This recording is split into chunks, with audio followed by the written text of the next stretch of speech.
السلام علیکم ملګرو د مفتی منیر شاکر صاحب د خولې نه په خپله واورئ. هغه وایي زه احادیث ولې نه منم، د دې وجه بیان کړې ده او په دې یو دلیل ویلی دی.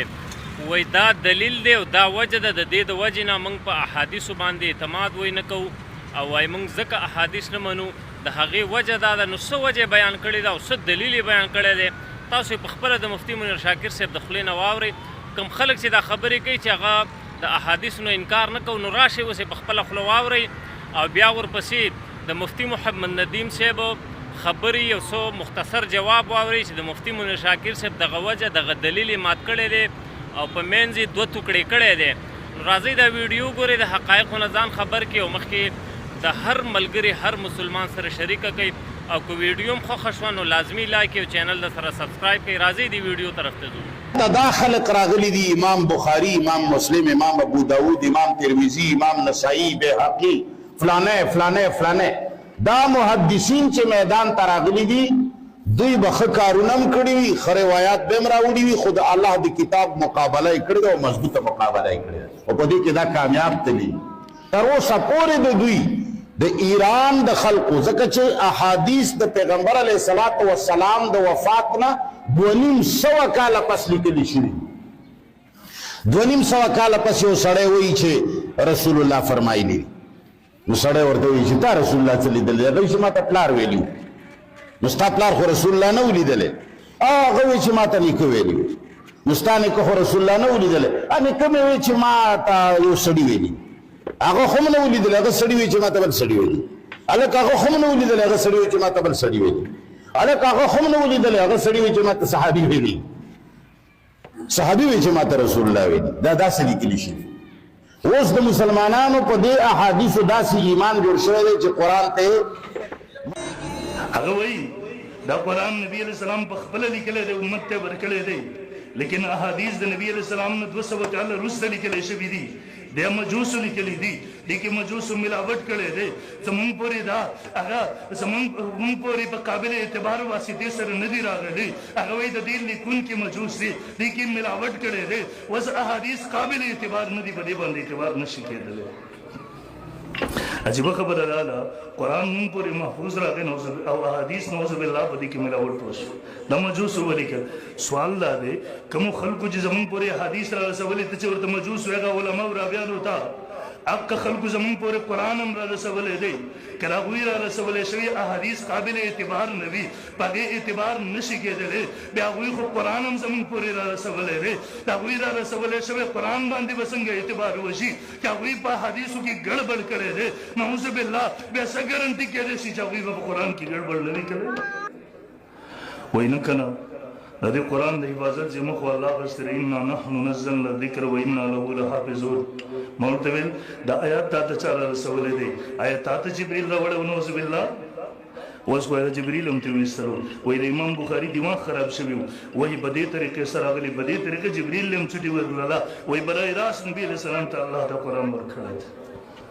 قل من كان عدوا لجبريل فإنه نزله على قلبك بإذن الله نزل به الروح الأمين. یقینا کر هغه هر نظریه هر عقیده د قرآن د نصوصو نه ظالم انکار کوي. احادیث زمون پورې قرآن محفوظ راغی، حدیثو کې ګډوډ وشول. د دې د حفاظت چې د حفاظت ذمه الله واغستره. بیا مونږ تپوس کوو قرآن څه ته ویلی کېږي؟ هو اسم للنظم والمعنى جميعا. قرآن د صرف الفاظو ته نه وایي، قرآن صرف معنا ته نه وایي، قرآن د الفاظو معنی مشبوعې ته ویلی کېږي. قرآن مجید الفاظ دي، احادیث د غیب معنا ده. وانزلنا الیک الذکر لتبین للناس ما نزل الیهم. شپږو مقاماتو کې قرآن مجید دغه اعلان کړی دی، قرآن په خپله تصریح کړې ده. قرآن الفاظ دي، احادیث د غیب معنا ده. تم د حفاظت ذمه الله غستی ده، زموږ د حفاظت ذمه الله غستی ده. انا نحن نزلنا الذکر و انا له لحافظون. بېرته ویل الفاظ زموږ پورې محفوظ را ورسېدل، ما حدیث چې د غیب معنا ده هغې کې ګډوډ وشولو. بیا موږ د تپوس حق لرو، د رب د حفاظت هغه ذمه بیا چېرته لاړه؟ زموږ خو عقیده دا ده د قرآن د حفاظت ذمه چا غستی ده؟ وایي چا غستی ده؟ احادیث د غیب معنا ده. قرآن هم محفوظ دي، احادیث هم محفوظ دي. او دا به تر قیامته پورې محفوظ وي دا مجوسو نه دي لیکلي دا الحمدلله د امت هغه ائمه هغه علماو لیکلي دي چې هغوی په عدالت باندې اجماع وه د هغوی په عظمت باندې اجماع وه امام بخاري غونته کې هغه محدثین پکې دي الحمدلله په دغه موضوع باندې جرح او تعدیل اسماء الرجال دغومره کتابونه لیکلی شوي دي یو راوي چې احادیث نقل کوي د هغې دومره چان بین شوی دی یقین وکړه چې سړي ورته عقل حیران شي سږ کال ما طالبانو ته سبق وایو یو راوي راغی محمد ابن اسحاق ابن یسار تذکرة الحفاظ کې حافظ لیکلی دي ما طالبانو ته چې کله د حدیث د صحت هغه شرایط ذکر کوله یو شرط پکې هغه دغه هم راغی چې دی به د خلاف مروت کارونه به نه کوي د حدیث راوي ما دې طالبانو ته کتابونو نه مثالونه پیش کوله محمد ابن اسحاق باندې یو ځکه امام ذهبي تذکرة الحفاظ کې جرح کړی دا ولې کان یلا وبدیو یره بانګان به لوبول بانګان ساتل لدی وجنه دغه حدیث رد کړی دی دا حدیث راوي پر غلار باندې دلته یو څوک کینی چولې خرسي کې خوراک کې جایز دی لیکن د حدیث دراوي سره دغه خلاف مروت کارونه نه مغوي ځان ساتلې دومره په معتبر ذریعه سره دومره په کړي نگرانۍ سره زمون پورې رسیدلې یو ته د مجوس لیکل دیو جن محترم یاد وساتئ دی وخت د انکار حدیث دغه فتنه په سوشل میډیا په روز باندې دا د یاد ساتئ څوک څنګه چې قرآن منکر کافر دی دغه سره حدیث منکر کافر دی څوک چې قرآن احادیث نه بری هغه قرآن نه بری څوک چې په حدیثو کې شک کوي دا په قرآن کې شک کوي څنګه چې قرآن منکر کافر دی دغه سره احادیث منکر کافر دی بلکې زره دین مخکې وایا با څوک چې احادیث نه بری دا قرآن نه بری څوک چې احادیث نه بری دا پوره ژوند او زندگی په قرآن باندې عمل نشي کولی شاید زما خبره ستاسو ذهن کې را نشي تاسو مونځ کوئ وایي کله چې مونځ کوئ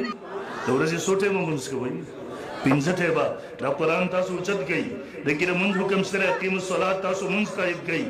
لیکن دې قرآن کې د 5 منځونو ذکر نشته دی د 5 منځونو د اوقاتو تفصیلات نشته دی پرې کې د مونځ د رکعتونو ذکر نشته دی پرې کې د مونځ طریقه شکل و صورت نشته دی پرې کې د اذان او اقامت ذکر نشته دی دا قرآن اوچتګه پرې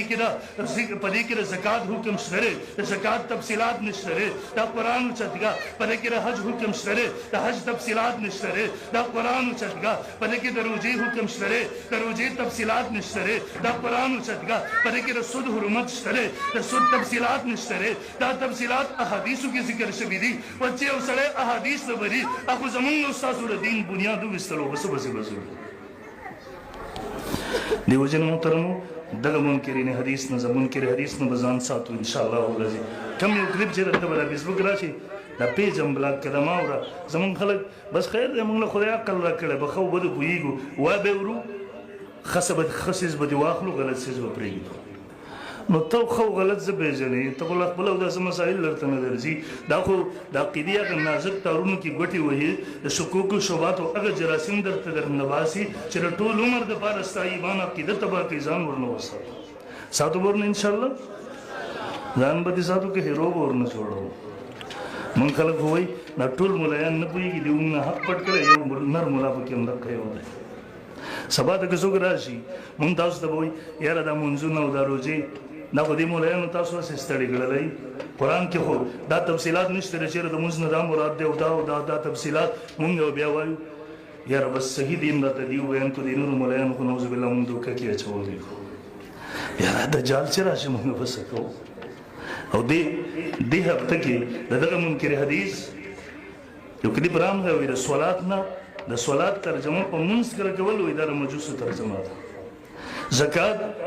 په سلو کې 2 روپۍ په څلورو کې په څلوېښتو کې 1 روپۍ وایي دا د ملایانو خرافات دي دا قرآن کې نشته